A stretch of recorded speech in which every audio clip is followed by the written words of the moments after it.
Selamat pagi anak ibu semuanya yang ada di rumah. Semoga dalam keadaan sehat. Baiklah anak ibu, pada pagi hari ini kita akan belajar lewat video daring tentang peran masyarakat bagiku.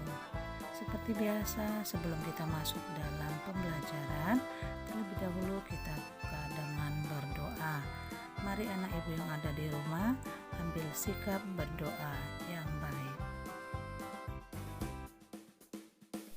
Dalam nama Bapa, Putra, dan Roh Kudus. Amin. Allah Bapa yang Maha Baik, Engkau menciptakan manusia tidak seorang diri, tetapi Engkau menempatkan mereka di antara sesamanya agar dapat hidup dan berkembang. Kami bersyukur atas masyarakat kami yang menjadi bagian dari hidup kami. Demi Kristus kami berdoa. Amin. Dalam nama Bapa, Putra, dan Roh Kudus. Amin.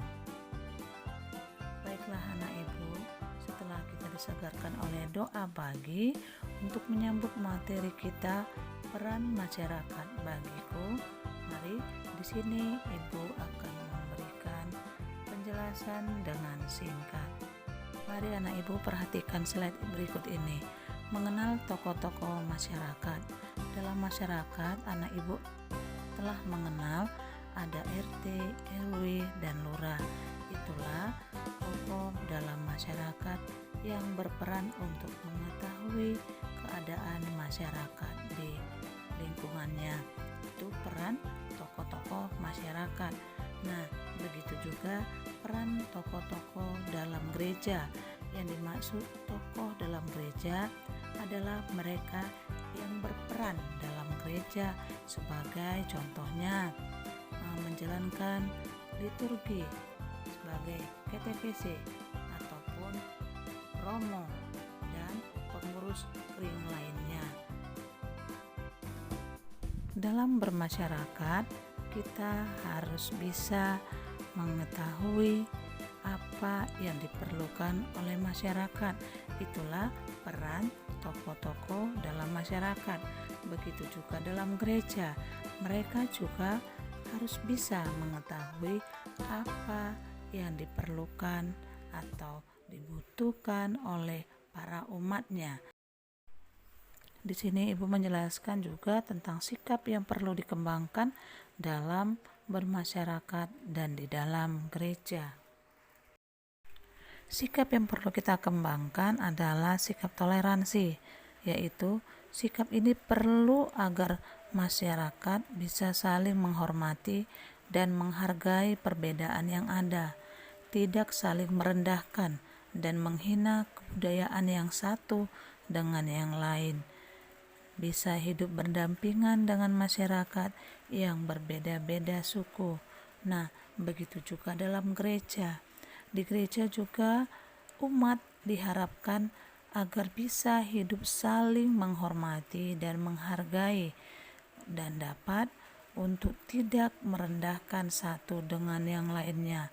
Karena yang diharapkan dalam gereja adalah hidup rukun. Berikutnya, sikap empati. Sikap empati ini tumbuh kepedulian dan kesetiakawanan sosial. Suatu permasalahan sosial yang muncul bisa dirasakan menjadi milik dan tanggung jawab bersama, sehingga akan menciptakan semangat saling membantu dan gotong royong dalam keberagaman. Begitu juga dalam gereja. Sikap kepedulian dan kesetiaan harus ada dimiliki oleh para umatnya. Nah, kemudian sikap inklusif.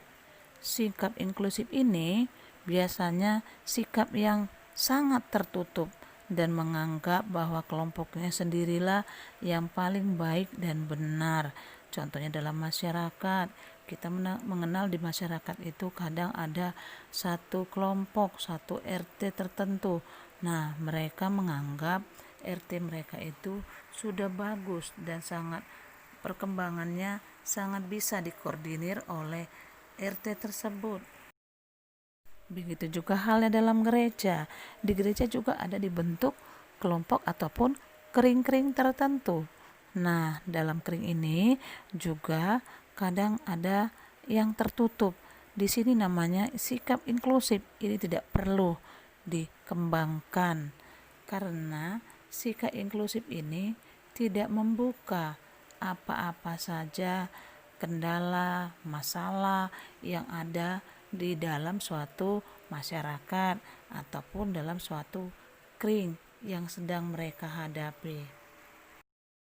Karena bila kita tertutup dalam suatu kelompok ataupun grup ataupun kring, maka tidak ada maknanya peran masyarakat ataupun peran tokoh gereja ke dalam umatnya. Di sini dianjurkan agar kita dapat bekerja sama, saling tolong menolong, saling bahu membahu, dan tidak ada perbedaan. Baiklah anak ibu, demikianlah ringkasan dari materi kita pada pagi hari ini. Semoga anak ibu dapat menjadi tokoh-tokoh masyarakat ataupun tokoh-tokoh gereja yang berperan aktif dan adil sehingga masyarakat ataupun umat di gereja dapat hidup bersatu, kokoh dan tidak kekurangan satu dengan yang lain.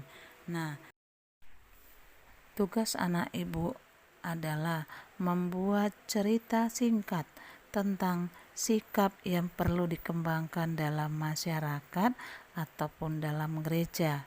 Semoga anak ibu semuanya dapat mengerjakannya dengan baik.